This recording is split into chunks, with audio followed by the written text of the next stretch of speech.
Saugus! Thanks for watching What's Happening on Saugus TV. I'm Rachel Brugman, and I want to ask, do you like having fun?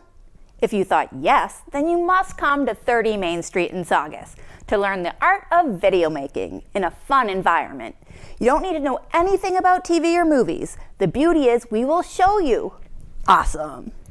Now to John with some info about last week's Selectmen meeting. Take it away, John. Thanks, Rachel. Hey, Saugus. John Prudent here with a recap of a double feature of Selectmen meetings from last week. Monday morning saw the Selectmen in a short session in Town Hall's conference room to announce a session that would take place Wednesday night in Town Hall's auditorium. That night's session concerned a continued public hearing involving a request for an S2 special permit by Mora Tattoo Studio, Inc. The night's proceedings played out in front of a pretty packed house as people from around the community came out in support of the tattoo studio's owner. By now, if you haven't heard how it all turned out, you can see a rebroadcast of that Selectmen meeting on Saugus TV Government Channel 9. Just check the Saugus TV website and program guide for date and time. It's also available online now, like all the meetings we record, at vimeo.com/Saugus Television. Well, that is it, but not all, as we throw it over to our production manager, Moschella, for the next part of the show. Thanks, John. I'm Moschella, the production manager.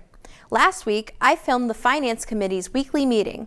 This time, the Finance Committee met with the town manager to read through all the budgets for the following departments: Forestry, DPW Administration, Engineering, Highway and DPW Capital, Snow and Ice, Street Lighting, Vehicle Maintenance, Cemetery, and Parks. The school committee also met this week for a quick meeting. They praised the actions of some students who stood up to some playground bullies and tracked down a toy that was stolen from a child. They also acknowledged the 5th grade travel basketball team who recently won the league championship. The school committee then voted to adopt the pre-Labor Day start day for the next school year, as well as approve some bills and minutes. You can watch both of these meetings in its entirety on Channel 9 or anytime on our Vimeo. That's it for me. Now for Anthony to tell you what was up in sports this week. Thanks, Moschella.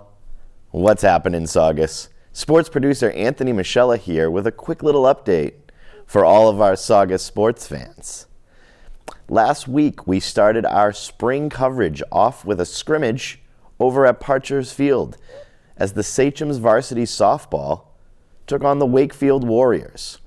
Now, I got a good look at what they're bringing to the field this year, and they look pretty good out there, so we shall see when the next game comes. But before that was the home opener for girls lacrosse, and it was against the Northeast Metro Golden Knights. And it was our game of the week. But it was not just the game of the week because it was the only game played. It was because they stomped them out. The team looks really good this year. And of course, we have a player of the game. And it was number 28, junior captain Nina Panaccio, as she scored 5 goals on the poor Knights in a 10-4 beatdown, including 4 more from Allie Mabey and 1 from Jessica Valley, who on our YouTube page was incorrectly credited as Lily Como due to a roster mistake. And then on Sunday, we covered Youth Lacrosse's opening day from Sereno Stadium as they took on the Beverly Panthers in 4 different age groups: 1st and 2nd, 3rd and 4th, 5th and 6th, and 7th and 8th. And the event ran from 9 to 4 and was during a vicious, windy day. I was on the roof for the entire duration, slightly dying of exposure. But those games will be up and airing real soon, so stay tuned for those. Now, tonight, I'm off to cover a Board of Health meeting, so stay tuned for that, as it may even go live on Channel 9 here in town. Depending on the library signal, we'll let you know. You can catch all these games on Channel 22 and on our YouTube page, including live streams and the past games with graphics and edits, and other special events from around town. Well, that's it for me. Rachel, sending it back to you. Thanks, Anthony. Rachel Brugman back again to tell you what's happening in programming. Tuesday at 8:30 p.m. is an all-new episode of What's Cookin' with your host, Mona Ahmed. This time, Mona made a bread pudding that her carb consumers gave 5 fist bumps. Tuesday evening at 9 is GLSS TV, created by Greater Lynn Senior Services, where you will find tips for healthy living, recipes, and other entertaining stuff. Wednesday at 7 p.m., you can watch The World Fusion Show with Derek Jordan. This episode features the music of flutist Isa Endor. Watch Potluck Kitchen with Gloria Palmer and learn how to bake a pie Thursday evening at 6. The Saugus Catholic Collaborative Service from April 2nd will air on Thursday at 10 a.m. and again at 5 p.m. if you weren't able to make it to church this week, so tune in. And finally, Educating Rita, the 1983 rated PG drama about an alcoholic professor who gets hired by a girl looking for higher education. Saturday night at 10.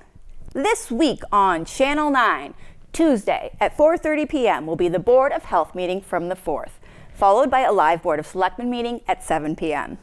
You can see the Board of Selectmen meeting from the 4th at 8:30 p.m. on Wednesday.